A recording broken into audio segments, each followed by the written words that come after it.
வணக்கம். என்ன செய்தியை பார்க்க போறோம்னு கேட்டீங்கன்னா ஒரு மகிழ்ச்சியான செய்தி தான். ஏன்னா கிரீஷ் ஷோடங்கர் தெரியுமா?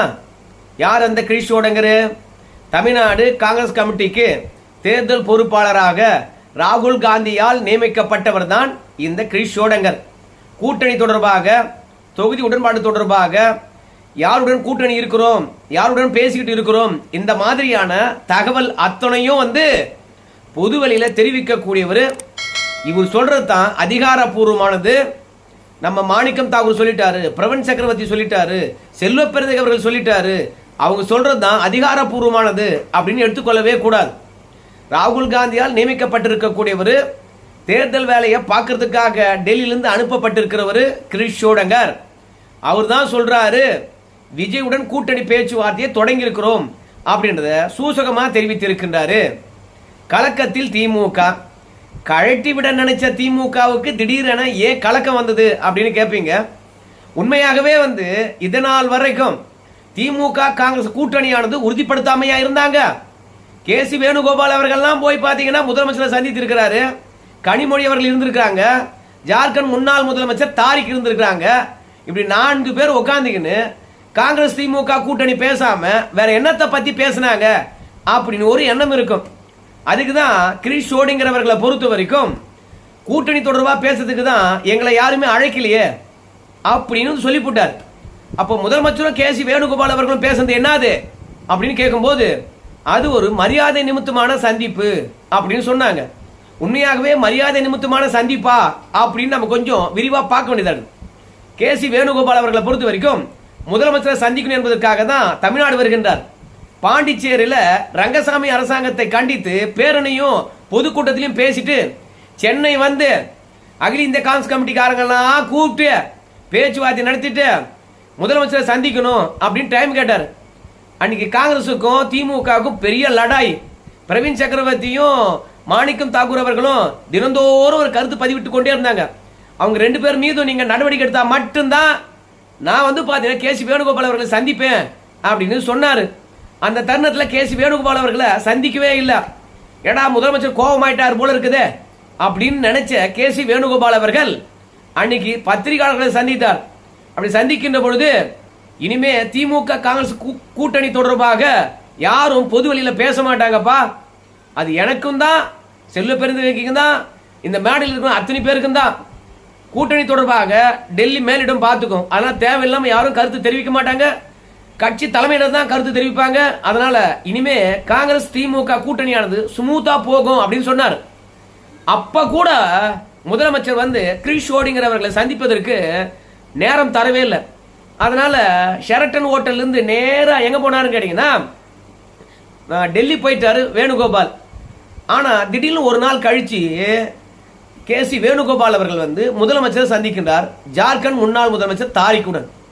அந்த சந்திப்பு தான் மரியாதை நிமித்தமானது அப்படின்னு கிரீஷ் ஷோடங்கர் அவர்கள் சொல்றார். அப்படின்னா திமுக காங்கிரஸ் கூட்டணி பற்றி கேசி வேணுகோபால் அவர்கள் பேசவில்லை. அப்போ திமுகவும் காங்கிரசுக்கும் இடையில பெரிய லடாய் ஒன்று இருந்துகிட்டு இருக்குது அப்படின்னு மட்டும் உறுதியாகும். இப்போ ஒரு டவுட் வரும். என்னன்னா கிரீஷ் ஷோடங்கர் அவர்களும் கனிமொழி அவர்களும் சந்தித்து பேசினாங்க இல்லையா, அது என்ன சந்திப்பு அப்படின்னு கேட்கும்போது கிரீஷ் ஷோடங்கர் சொல்றாரு, அது ஒரு மரியாதை நிமித்தமான சந்திப்பு தானுங்க. அது மட்டும் இல்ல, காங்கிரசும் திமுகவும் ஒரே கூட்டணியில் இருக்கணும்னு வச்சுங்களேன். 2 பேருக்கும் இடையில ஒரு இணக்கமான சூழ்நிலை இருக்கணும் இல்லையா. அந்த இணக்கமான சூழ்நிலை உருவாக்குவதற்காக தான் கனிமொழி இடத்துல போய் நான் சந்திச்சேன். மற்றபடி கூட்டணி பேச்சுவார்த்தையெல்லாம் பாத்தீங்கன்னா நாங்க பேசல அப்படின்னு கேசி வேணுகோபால் அவர்கள் சொல்லிட்டார். இல்லைங்க, கனிமொழி அவர்களை சந்திச்சுட்டு வெளியே வருகின்ற பொழுது நாங்க உள்ளாட்சி தேர்தல் வரைக்கும் கனிமொழி கிட்ட பாத்தீங்கன்னா பேசியிருக்கிறோம் அப்படின்னு சொன்னீங்களே அப்படின்னு கிரீஷ் ஷோடங்கர் கிட்ட கேட்கும் போது, திமுக எங்களை கூட்டணி பேச்சுவார்த்தைக்கு அழைத்தார்கள் என்றால் நாங்க உள்ளாட்சி வரைக்கும் காங்கிரசுக்கான பிரதிநிதித்துவம் என்ன என்பதை கேட்டு பெறுவோம் அப்படின்னு சொன்ன கண்டி கனிமொழி கிட்ட கூட்டணி தொடர்பாகவோ தொகுதி தொடர்பாகவோ பேசினேன் அப்படின்னு சொல்லவே இல்லையே தெளிவாகவே. அதனால திமுக பொறுத்த வரைக்கும் எங்களை இன்னும் கூட்டணிக்கோ தொகுதி உடன்பாட்டுக்கோ அழைக்கவே இல்லை. அப்புறம் தவேகா கிட்ட பேசுறீங்களா அப்படின்னு த நியூ இந்தியன் எக்ஸ்பிரஸ் நாளிதழ்காரங்க கேட்குறாங்க. அதுக்கு அரசியல் களத்தில் இருந்தா எல்லோரிடத்திலும் நம்ம பேசித்தான் ஆக வேண்டும். ஏன் அதிமுக காரங்க கூட தான் இருக்கிறாங்க. 2 பேருக்கு இடையே நட்பு இருக்கோ இல்லையோ அரசியல் நாகரிகம் கருதி பேசிக்கிறோமா இல்லையா அப்படின்னு கிருஷ்ண சோடைங்கிறவர்கள் சொன்னார். அப்ப அதிமுக காரங்கிட்ட பேசுறதும் விஜய் கிட்ட பேசுறதும் ஒண்ணுதானுங்களா அப்படின்னு கேட்கும்போது அங்க கூட்டணி தொடர்பாகத்தான் பேசுறோம் என்ற விஷயத்த சூசகமா மீண்டும் தெரிவிக்கின்றாரு கிறிஸ் ஷோடிங்கர். அப்போ திமுக வந்து பாத்தீங்கன்னா காங்கிரஸ் கூட்டணி பேச்சுவார்த்தைக்காக அழைக்கலையா? இந்திய யூனியன் முஸ்லீம் லீக் அழைச்சிட்டாங்க, மனிதநேய மக்கள் கட்சி அழைச்சிட்டாங்க, மதிமுக அழைச்சிட்டாங்க, இப்படி பல கட்சிகளும் அழைச்சிட்ட பிறகு காங்கிரஸை ஏன் கூப்பிட்டு பேசல அப்படின்னு சொல்லும் போது திமுகவுக்கு ஒரு நினைவு இருந்தது. என்னன்னா காங்கிரஸ் தான் அதிக தொகுதி கேட்கிறாங்க, அவங்களை கூப்பிட்டு பேச்சுவார்த்தை நடத்தி இவ்வளவுதான் உங்களுக்கு தொகுதி என்று உறுதிப்படுத்தி விட்டால் மீதி இருக்கின்ற தொகுதிகளை மற்ற கூட்டணி கட்சிகளுக்கு வந்து பார்த்தீங்கன்னா பகிர்ந்தளித்து விடலாம் அப்படின்னு திமுக நினைச்சது. ஆனா காங்கிரஸ் பொறுத்த வரைக்கும் கடைசி வரைக்கும் அந்த 40 தொகுதியே இருந்துட்டாங்க. இப்படி 40 தொகுதியே இருந்ததுனால தான் திமுக கோபம் அடைந்து விட்டது. மற்ற கட்சிகள்லாம் கூப்பிட்டு பேச்சுவார்த்தை நடத்தி அவங்க எவ்வளவு தொகுதி கேட்கறாங்களோ அந்த தொகுதியெல்லாம் கொடுத்துட்டு கடைசியில காங்கிரஸை கூப்பிடுவோம், இவ்வளவுதான்பா தொகுதி இருக்குது, ஓணும்னா வாங்கிக்க, இல்லைன்னா கிளம்பிட்டேருன்னு சொல்லிடுவோம் அப்படின்றதுனால இப்போ மற்ற கட்சிகளை கூப்பிட்டு பேசுது திமுக. காங்கிரஸ என்னைக்கு கூப்பிட போறோம் முக்கியமான விஷயம். இப்போ ஒண்ணுமில்ல, விடுதலை சிறுத்தைன்னு வச்சுங்களேன், இத்தனாம் தேதி. இப்போ கம்யூனிஸ்ட் கட்சிகளை பொறுத்த வரைக்கும் பிப்ரவரி 27ஆம் தேதி கூப்பிட்டு பேச போறோம். ஆனா காங்கிரஸ் கட்சியை பொறுத்த வரைக்கும் என்னைக்கு கூப்பிட போறோம், என்னைக்கு பேச்சுவார்த்தை நடத்த போறோம் என்ற விவரமே வந்து பாத்தீங்கன்னா இன்னும் தெரிவிக்கப்படவே இல்லை. அந்த அளவுக்கு காங்கிரசுக்கும் திமுகவுக்கும் இடையில லடாய். இப்படி எந்தவித ஒரு விவரமும் இல்லாம கிட்டத்தட்ட ஒரு 80 நாளா காங்கிரஸ் கட்சியானது கூட்டணி தொடர்பாக பேசத்து கூப்பிடுவாங்க, தொகுதி உடன்பாடு பற்றி பேசத்து கூப்பிடுவாங்க அப்படின்னு காத்துக்கிட்டே இருக்கணுமே. என்ன அதனால என்ன பண்ணிவிட்டான்னு கேட்டீங்கன்னா விஜயுடன் போய் பேச்சுவார்த்தையை தொடங்கிட்டு இருக்காரு கிறிஸ் ஷோடிங்கிறவர்கள்.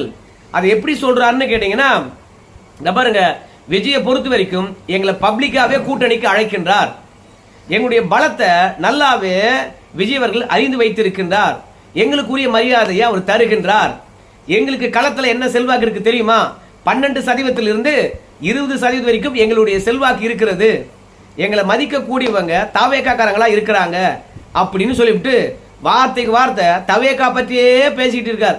உண்மையாவே காங்கிரஸுக்கு வந்து பாத்தீங்கன்னா 12 இருந்து 20% வரைக்கும் இருக்குதான்னு கேட்டீங்கன்னா காங்கிரஸுக்கு தமிழ்நாடு முழுவதும் ஒரு 3% இருக்கும், கன்னியாகுமரி போன்ற இடங்கள்ல ஒரு 20% இருக்கும், இல்லைன்னு சொல்லல. ஆனா அந்த ஒரு டிஸ்ட்ரிக்டை தவிர வேற பெருசா வந்து பாத்தீங்கன்னா காங்கிரஸ் கட்சிக்கு தொண்டர்கள் இல்ல, தலைவர்கள் இருப்பாங்க, மதசார்பற்றவர்கள் காங்கிரஸ் கட்சிக்காரங்க என்று எண்ணிக்கிட்டு கிறிஸ்துவர்களும் இஸ்லாமியர்களும் தாழ்த்தப்பட்ட சமூகத்தை சார்ந்தவங்களும் ஓட்டு போடலாம். மற்றபடி காங்கிரஸுக்கு தொண்டர்களே இல்லை, அது எல்லாருக்கும் தெரியும். ஆனா விஜயை பொறுத்த வரைக்கும் அவருக்கு செல்வாக்கு இருக்குது. காங்கிரஸ் வந்துச்சுன்னு வச்சுங்களேன் இன்னும் 2 கட்சியை சேர்ந்து வரும், அதனால நம்மளால வெற்றி பெற முடியுமோ என்பதனால தான் காங்கிரஸுக்கு வெளிப்படையாக அழைக்கின்றார். இப்போ பெரிய ட்விஸ்ட் என்ன தெரியுமா, ஏங்க மீண்டும் திமுக வந்து கூட்டணிக்கு அழைத்தாலோ இல்ல தொகுதி உடன்பாடு பற்றி பேசுவதற்கு அழைத்தாலோ ஆட்சி அதிகாரம் பற்றி பேசுவீர்களா அப்படின்னு சொல்லுகின்ற பொழுது கிறிஸ் ஷோடிங்கிறவர்கள் வந்து சொல்றாரு, எரியிற தீயில எண்ணெயை ஊத்துற மாதிரி, ஏங்க நாங்க அரசியல் கட்சி வச்சு நடத்துறோமா இல்ல என்ஜிஓ வச்சு நடத்துறோமா இல்ல மடம் வச்சு நடத்துறோமா, எல்லா கட்சிக்கும் வந்து அதிகாரம் என்றால் எங்களுக்கு வேணும் தான் சொல்லுவாங்க, அதிகாரத்தை கொடுத்தா வேணான்னு சொல்லுவாங்களா? அதனால எங்களை பொறுத்த வரைக்கும் ஆட்சியிலும் அதிகாரத்திலும் பங்கு வேண்டும். அதிநய ஆட்சி அதிநய அதிகாரம் அப்படின்னு சொல்லுகின்ற பொழுது இந்த ஆட்சியில பங்கு என்கின்ற பொழுது ஒப்புக்கு சொப்புக்கு ஏதாவது ஒரு துறையை கொடுத்துட்டு போயிடுவாங்க. நாம் ஒரு துறையை கேட்டு பெறுகின்றோம் என்றால் அதிகாரம் மிக்கதா இருக்கணும், அதனால வலுவான துறைகளை கேட்போம் என்பதுதான் அப்படி சொல்றாங்க. ஆட்சியிலும் பங்கு அதிகாரத்திலும் பங்கு, இப்படி ஆட்சியிலும் பங்கு அதிகாரத்திலும் பங்கு இருந்தாதான் காங்கிரஸ் வந்து பாத்தீங்கன்னா அடுத்த கட்ட வளர்ச்சியை அடைய முடியும் என்று கிறிஸ் ஷோடிங்கர் நினைக்கிறார். ஆனா காங்கிரஸை வந்து திமுக கூப்பிடாததுக்கு என்ன காரணம்?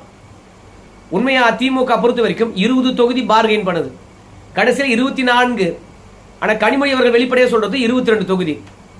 மற்ற எல்லா கட்சிகளும் வந்து பாத்தீங்கன்னா தொகுதியை விட்டு கொடுக்க தயாரா இருக்கிறாங்க. தேமுதிக வந்தது, ரெண்டாவது வந்து பாத்தீங்கன்னா கமல்ஹாசன் வந்தது, இப்போ பன்னீர்செல்வம் வரப்போறது, அப்புறம் டாக்டர் கிருஷ்ணசாமி அவர் கூட வரப்போறதா தான் சொல்றாங்க. இப்படி இத்தனை கட்சிகளும் திமுக கூட்டணி தான் போக போகுது.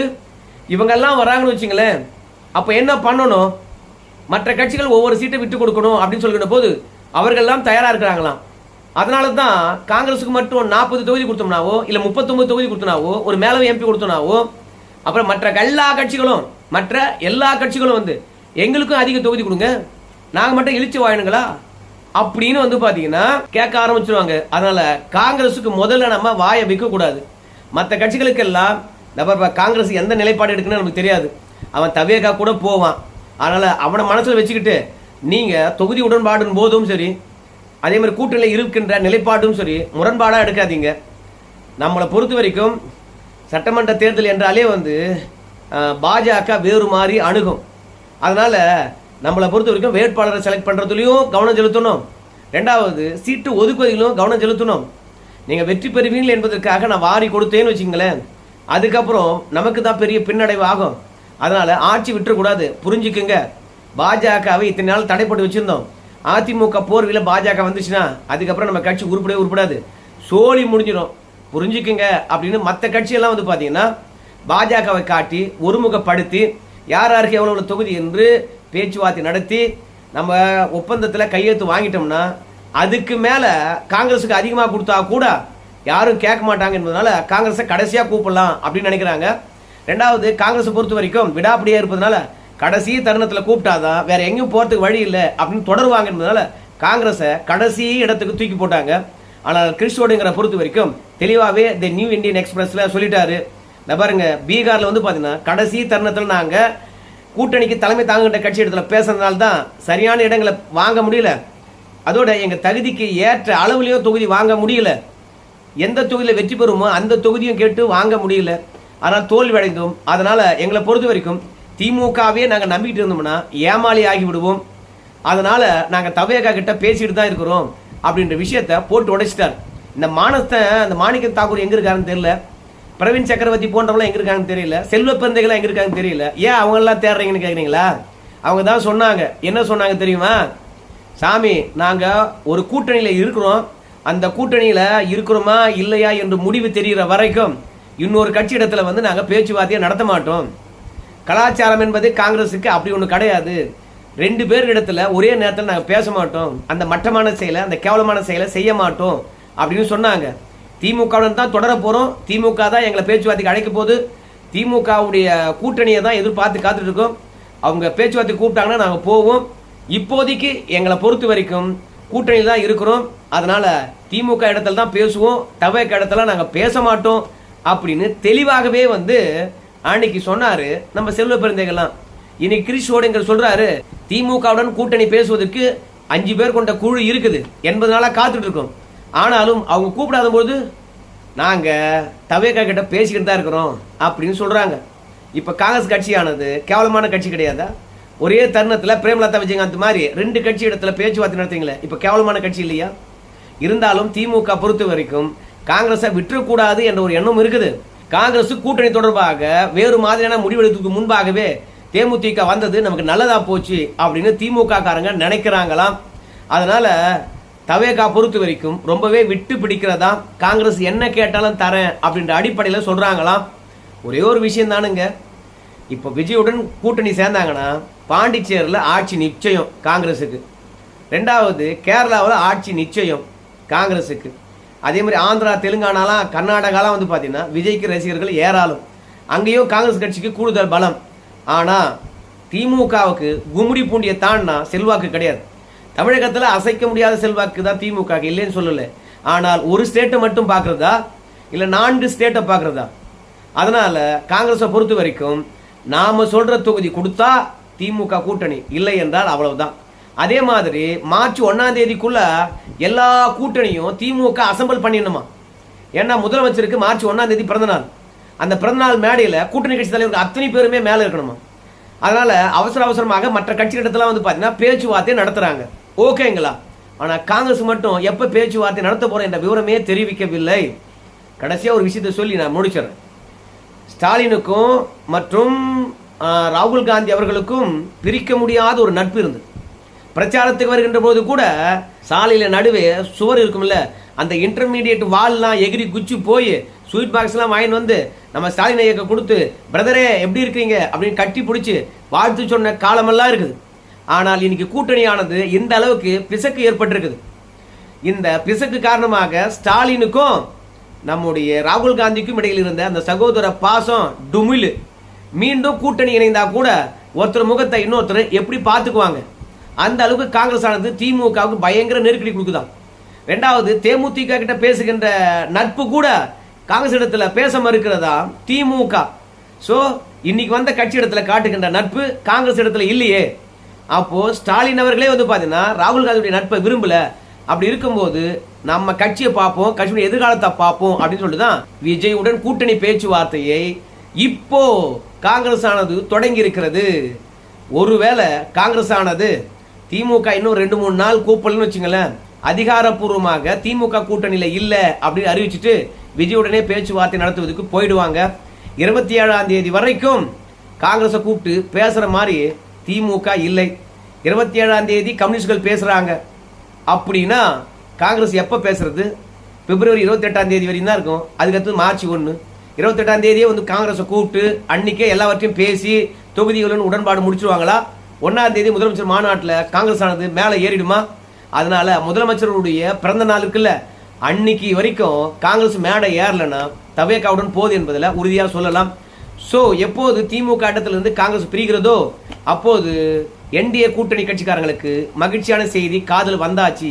அது என்ன செய்தி அப்படின்னு கேட்டீங்கன்னா, என்டிஏ கூட்டணி அசால்ட்டா வெற்றி பெறுகிறது. 5000 ரூபாய்லாம் வந்து பார்த்தீங்கன்னா டாப் டக்கரு மிகப்பெரிய சிக்ஸர் அடிச்சிருச்சு. அந்த மாதிரியான ஒரு பாசிட்டிவான உணர்வை மக்கள் மத்தியில் வேற எந்த திட்டமும் உருவாக்கல. சூப்பரா 5000 ரூபாயானது ஒர்க் அவுட் ஆயிடுச்சு திமுகவுக்கு. காங்கிரஸ் இருந்தா என்ன இல்லாட்டா என்ன அப்படின்ற எந்த ஒரு பேச்சுவார்த்தையும் காங்கிரஸ் இல்லை என்றால் முதலமைச்சர் வாயிலிருந்து வரவே வராது. முக்காடு போட்டு அழ வேண்டியதுதான். ஸோ காங்கிரஸ் வெளியேற வேண்டும், பொறுத்து பார்க்கலாம் வெளியேறாங்களா இல்லையான்னு சொல்லிட்டு.